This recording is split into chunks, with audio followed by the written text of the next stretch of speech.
আসসালামু আলাইকুম। Launch speed and details Bangladesh Facebook page এবং we are launch lover YouTube channel থেকে যারা দেখছেন সকলকে স্বাগত জানাই।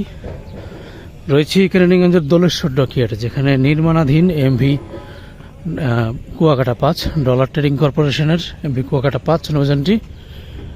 অবশ্য এই নৌযানটির আপডেটের জন্য অনেকেই কমেন্ট করছিলেন, সেই ভিত্তিতেই অবশ্য আজকে আসা। নাহলে এই দিকে অবশ্য তেমন কোনো নৌযানের আপডেট নেই, তো সেই ক্ষেত্রে এইদিকে আসাটা অনেকটা না বললেই চলে, কারণ কোনো তেমন একটা প্রয়োজন নেই। তো আশা করি পুরো ভিডিওতে আপনারা আমাদের সাথে থাকবেন। এমভি কুয়াকাটা 5 দেখতেই পাচ্ছেন যে মেসার্স ডলার ট্রেডিং কর্পোরেশনের নির্মাণাধীন এমভি কুয়াকাটা 5 লঞ্চটি সেই আগে যে অবস্থায় দেখে গিয়েছিলাম আমরা গত 2-3 মাস আগে, ঠিক একই পরিস্থিতিতেই কিন্তু রয়েছে এই কুয়াকাটা 5।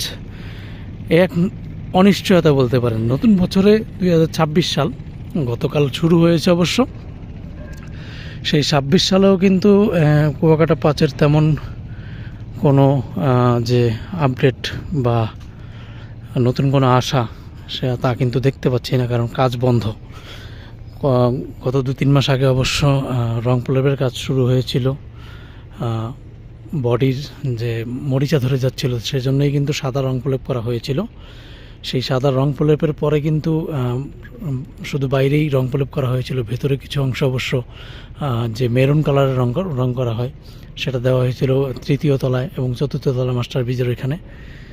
কিন্তু ওই কাজ কিন্তু ওই পর্যন্তই অগ্রগতি, এরপরে আর কোনো কাজের কোনো অগ্রগতি নেই। প্রায় অনেক দিন যাবতই কাজ বন্ধ। আদৌ কবে নাগাদ কাজ শুরু হবে তা নিয়ে কিন্তু অনিশ্চয়তা রয়েছে।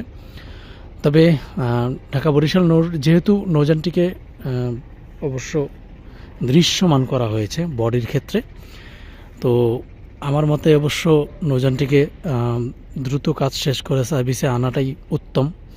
কারণ ডলার ট্রেডিং কর্পোরেশনের যে আরেকটি লঞ্চ রয়েছে এমভি কুয়াকাটা 2, সেটি অবশ্য ঢাকা বরিশাল নৌরুটে এখন জনপ্রিয়তা তেমন নেই বললেই চলে।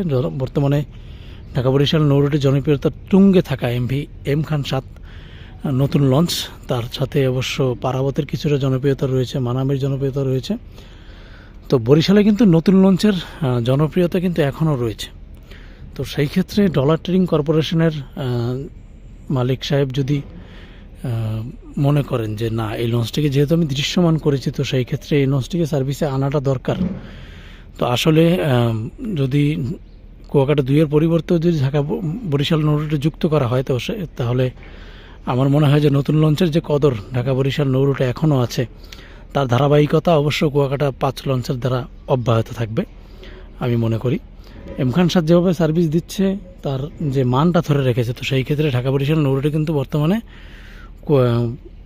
নতুন লঞ্চের কদর কিন্তু এখনও রয়েছে। তো সেই ক্ষেত্রে কুয়াকাটা 5 লঞ্চটি যদি সার্ভিসে আনা হয়, আমি মনে করি যে বেটার হবে কুয়াকাটা 2-এর চাইতে। তো কুয়াকাটা 5-এর বর্তমান পরিস্থিতি এটাই যে যেমন আমরা দেখে গিয়েছিলাম গত 3 মাস আগে কাজ বন্ধ, ঠিক তেমন অবস্থাতেই রয়েছে এই কুয়াকাটা 5। তো এই ছিল আজকের ভিডিও। সবাই ভালো থাকবেন, সুস্থ থাকবেন। আল্লাহ হাফেজ।